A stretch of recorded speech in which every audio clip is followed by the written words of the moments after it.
Hey everyone, welcome to the channel and welcome to this video where I share everything that I've crocheted this week. Since this is my very first video on this channel, I used to be the Disney housewife, sharing all Disney content for about 5 years. Took a huge break because I started my crochet business and I really wanted to hone in on something that I truly enjoyed and I could relate to every single day in my life, whereas I can't always go to Disney. I'm really happy to be starting this channel here, and I hope that you guys will stick around if you love to crochet, or if you're just one of my fellow Disney family members and you're coming over to say hi. I appreciate that support so very much. And I also would appreciate anyone who wants to subscribe and stick around and join this family because I have a lot to share.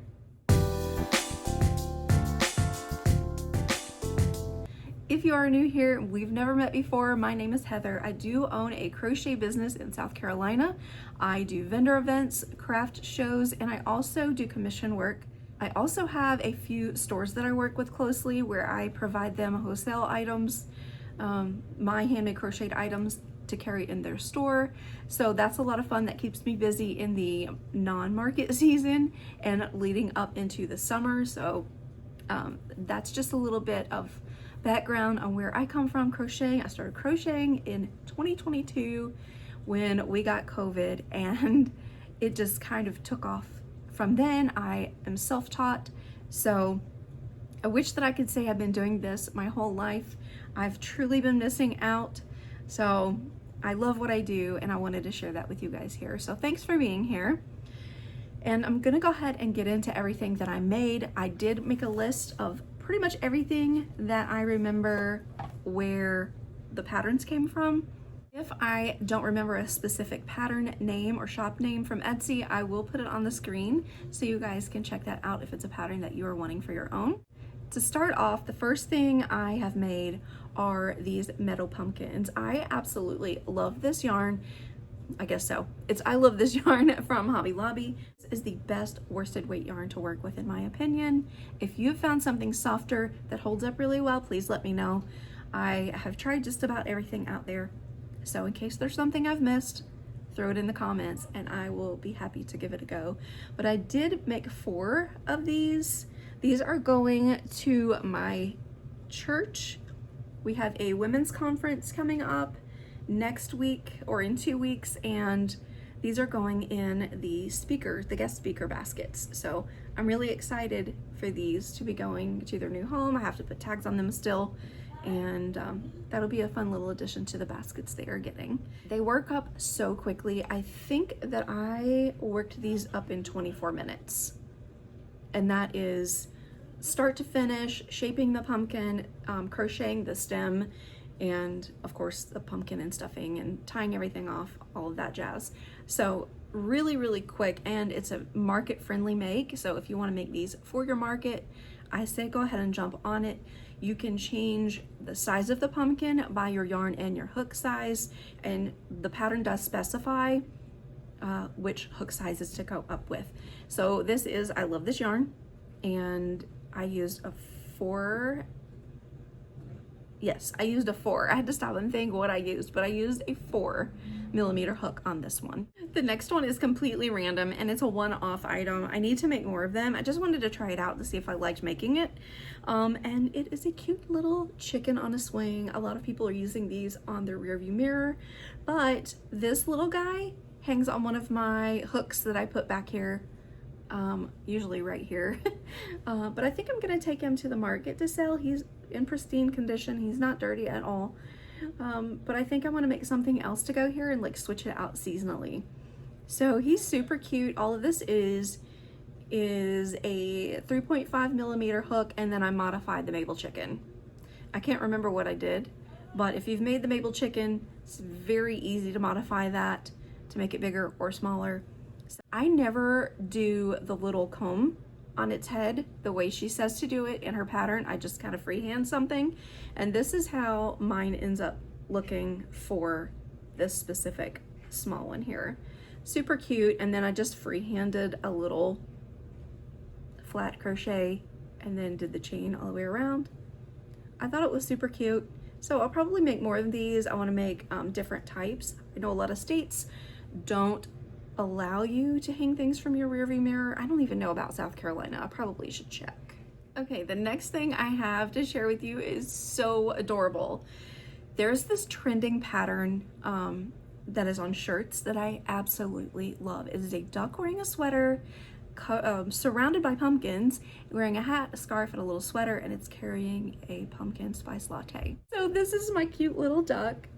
He is absolutely precious. I did freehand his hat, his little pom-pom. I freehanded his sweater, which was no easy feat to try to figure out how big to make these little chain loops to make his sleeves.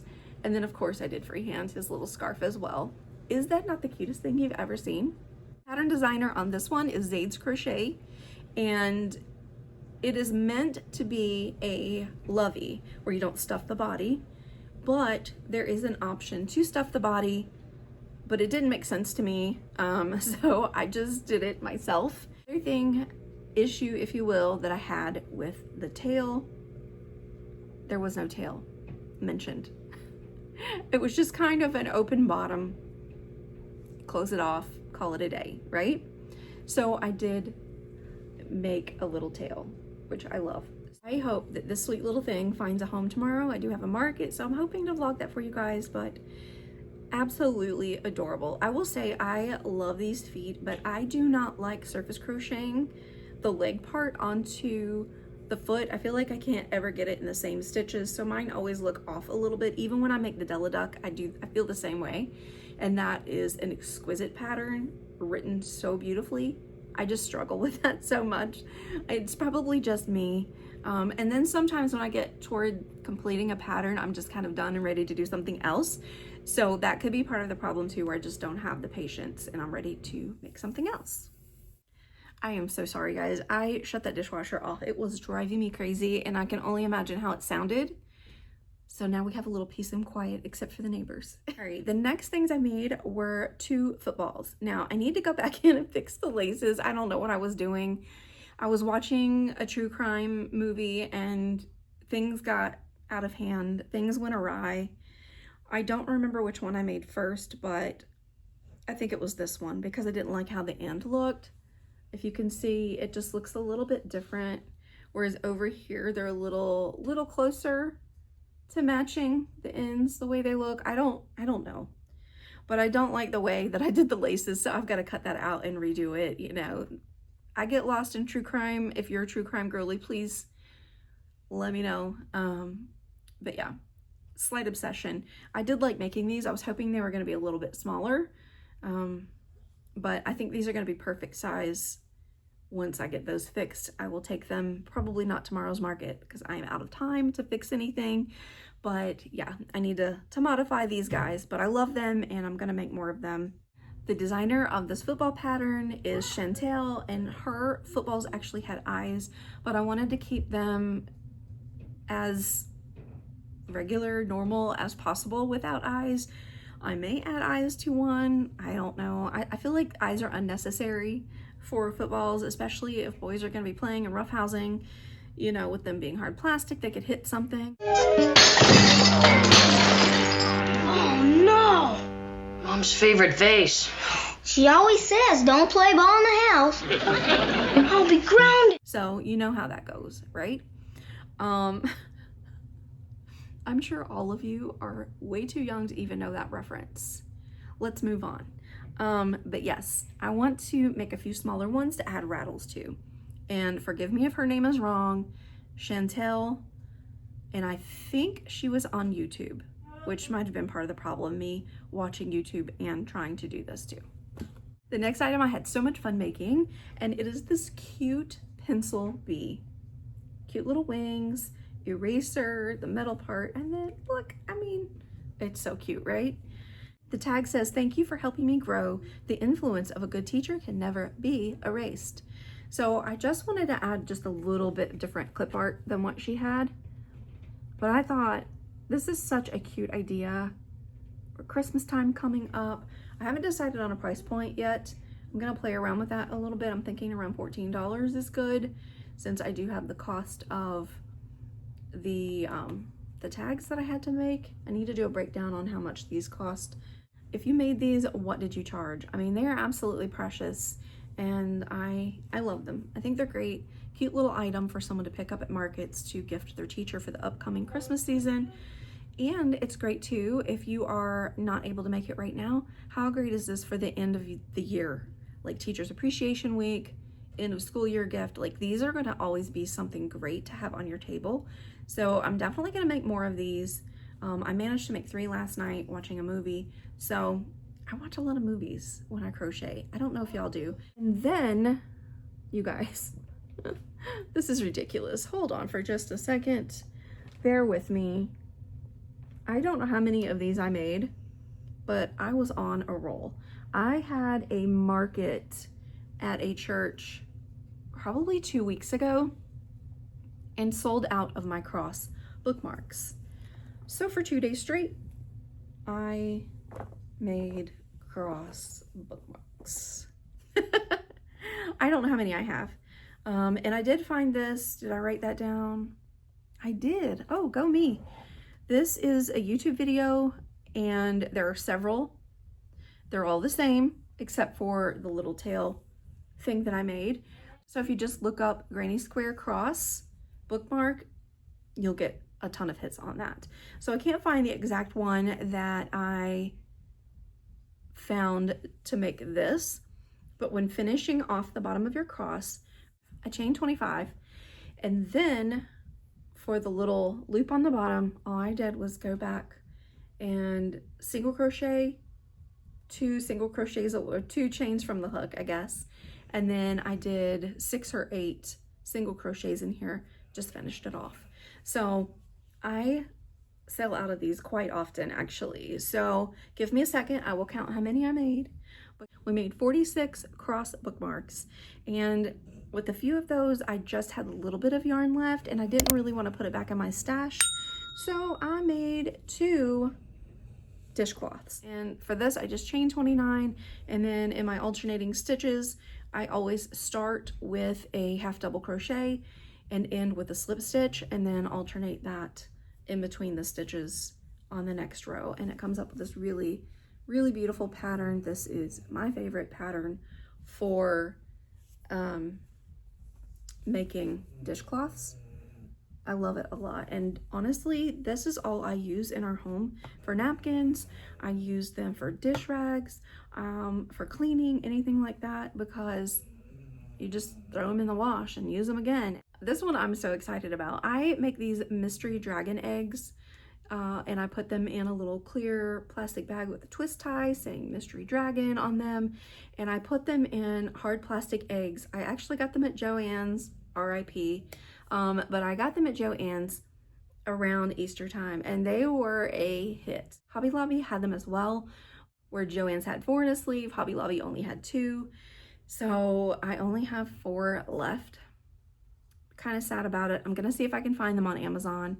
But what I love to put in them, because they fit perfect, is the little Diddy Decks pattern. It is so cute, and I love making different colors in them. That way each one is different. So I've got green and blue, I have this teal and yellow, and then I have this beautiful burgundy. This is that new Harvest color. I love this one. This one might be my favorite. I love those colors so much. And I did make 3 more. I will show you a picture right here. A friend of mine wanted me to make 3 of them for a small book club that she has with her co-workers.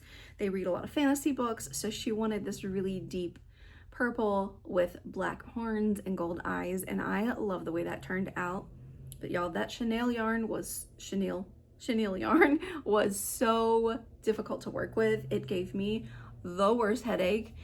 This sweet little dragon is by Jody's Yarn, and if you do make this, be aware that it is in UK terms. Don't try to double crochet his head, because that's not what it means. The next to the last item I have is a pattern from Wonder Crochet. I love her stuff. Her vibe is just fantastic, and it's so calming. But it is her fairy pattern, but I modified it. So I turned her little fairy into a ballerina. Isn't this absolutely gorgeous? It goes much quicker than making the fairies, which I do, but you don't have to spend all the time making the 4 pieces of the wings and sewing them all together. So I thought this was a really cute market edition for one of your higher price point items. I think she's adorable, very feminine and dainty, and I love her. I kind of want one for myself, to be honest. This last make I have to share with you is by Little Crochet Things, and I love it. I love it so much. I'll talk about the pattern here in just a second, but let's just take it in first. And that was my stomach growling. Look how cute he is. He is absolutely precious. Ignore his toenails. We'll get into that in just a second. That is a total my fail, 100%. So anyway, I've got to take these off, but I love this pattern. I did have some issues with it though. It could have just been me, but I try to count my stitches as best that I can. But somewhere in this area, we were not getting things lined up like they should have been. Things were not centered quite right. So I had to go back in and cheat and like come around and make some extra stitches on the outside to give them the same shape, because one side had a good shape, the other did not. And I'm very familiar after 3 years of doing color changes. It's not new to me, and I don't have issues with it and showing a lot of my work through, but it just did not look good. It does bother me that there are a few stitches here that are not actually crochet, so for that, I'm not going to keep it at that high price point that I wanted to. It's still going to be, you know, fair to myself for the work that I put into it, but that really just bothers me. What I need to do to fix this guy is redo his nails and his toenails. I don't know, what do y'all think? I'm not loving the parfait chunky of the toenails. It did say to use worsted weight, and to be honest, I didn't want to get up. So I still had my parfait chunky from another project with me, probably that duck, and I just did it. I did it exactly like she said, but I did it with that instead of worsted weight. I kind of like the chunky look to it because he's a big boy, but I don't know. I don't know. What do y'all think? Be brutally honest. It's okay. I am perfectly fine with constructive criticism. I don't know. I'm not vibing with them too much, but if they look fine to you, I'll leave them. I just don't know. I don't know how I feel about it, because some were easy when you do the, how do you say that? The picot stitch. I've heard it pronounced 3 different ways, I think. So who knows? But I just feel like some of them got pointy and some of them were rounded, and my tension was the same. So I don't know. I might go ahead and switch them out, so I'll stop stressing over it, but I'm sure that no one would know the difference if they just really, really wanted him. But all in all, it was super cute. I did not add the fangs. I added a little on each side. I don't know if you can see that. It is so hard to see. I might cut that out. There is white yarn there. I might cut that out and use worsted weight there. They wanted me to use felt, and absolutely no. I don't want to use felt on my plushies at all. Some can work with that, and they can work with the like felt eyes. I just don't want to. It's a personal preference. I don't know how that will hold up long term. No one really does, but I wanted to put his little fangs in, his little teeth in with white yarn. But like I said, with this parfait chunky, you can't see it unless you're right on him. So I'm gonna have to do something a little bit different, or just leave it as it is, because he is so cute. This is another one I would love to keep for myself because this is my favorite Pokemon. I didn't start playing until like 2023, I think. And yeah, it was my favorite. I wanted to do a little cowboy hat. You can't help but just like pat his belly, right? His belly and his booty.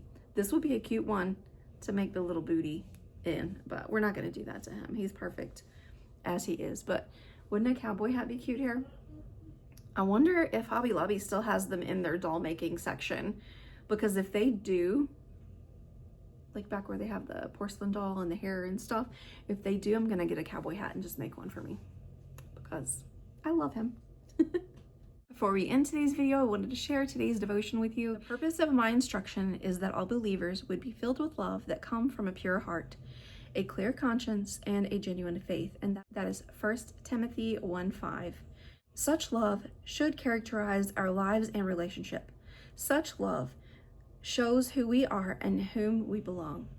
Such love draws others to Christ. How can you be sure that such love characterizes your life and relationships? What is the status of your heart, your conscience, and your faith? So I thought I would leave you guys with that today. And I've truly enjoyed hanging out with you guys. I hope you'll come back. I look forward to getting to know you guys, and I'll talk to you next time. Bye.